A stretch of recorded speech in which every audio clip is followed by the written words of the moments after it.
la représentation et la masse des obligataires. Bertrand Mario, bonjour à tous. Donc aujourd'hui, la représentation et la masse des obligataires. Si la société émettrice d'obligations choisit d'appliquer le chapitre 7 de la loi du 10 août 1915 sur les sociétés commerciales, si après la loi de 1915, et spécifiquement les articles 470 à 470-19, qui, rappelons-le, ne sont pas d'ordre public. À cet égard, il faut se reporter à l'article 100-14, alinéa 2 de la loi de 1915. Une organisation spécifique de la représentation des obligataires sera prévue. Donc, si la société émettrice d'obligations choisit d'appliquer le chapitre 7 de la loi du 10 août 1915 sur les sociétés commerciales, de l'émission des obligations, intitulée comme cela, et spécifiquement les articles 470-1 à 470-19, une organisation spécifique de la représentation des obligataires sera prévue. La masse des obligataires. Au sein d'une même émission, les obligataires porteurs de titres forment ce que la loi dénomme la masse des obligataires. Article 470-3 et suivant de la loi de 1915.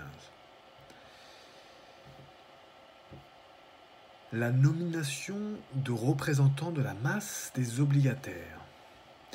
Il sera loisible à la société de désigner un ou plusieurs représentants de la masse des obligataires lors de l'émission de leurs titres.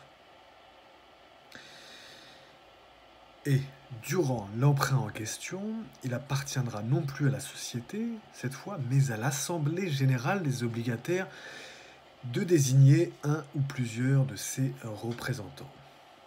Et cela pourra être fait donc à tout moment. Je vous invite à cet égard à vous reporter à l'article 470-4,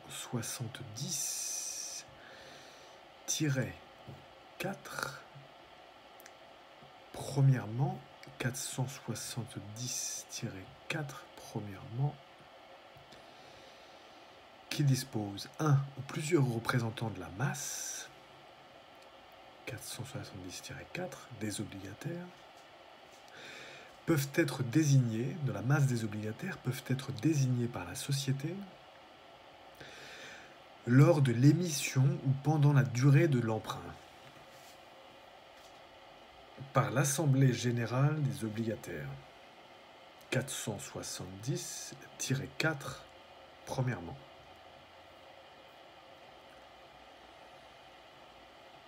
Fin de la citation. Pour aller plus loin, donc, l'article 100-14, alinéa 2 de la loi de 1915 qui dispose, l'article 100-14 de la loi de 1915 qui dispose.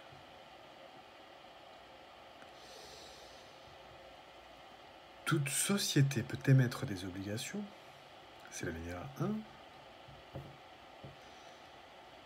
et l'alinéa 2 dispose les articles 470-1 à 470-19 sont applicables à toute émission d'obligations par une société. L'acte d'émission de ces obligations peut cependant déroger à ces dispositions. Article 100-14, alinéa 2, fin de la citation. De la loi de 1915, bien sûr. Ensuite, article 470-3 et suivant de la loi de 1915. On ne va pas tous les citer, mais on va juste citer l'article 470-3, qui est court, qui dispose « Les obligataires porteurs de titres faisant partie d'une même émission, 470-3, forment une masse organisée conformément aux dispositions qui suivent. 470-3 de la loi de 1915. Fin de la citation. Ensuite, article 470-4, premièrement. On l'a déjà cité, donc on ne va pas le reciter une nouvelle fois. Donc article 470-4.1 de la loi du 10 août 1915 sur les sociétés commerciales telles que modifiées. Et enfin, dans notre petite section pour aller plus loin, je vous invite aussi à vous reporter à l'article « Toutes sociétés peuvent-elles émettre des obligations et l'émission de valeurs mobilières petite 1 ». Et dedans, vous verrez notamment les choses concernant l'aspect dérogatoire des articles dédiés aux obligations dans la loi de 1915. Voilà pour aujourd'hui, pour notre exposé de ce jour, la représentation et la masse des obligataires. Bertrand Mariot, avocat à la Cour, à très bientôt.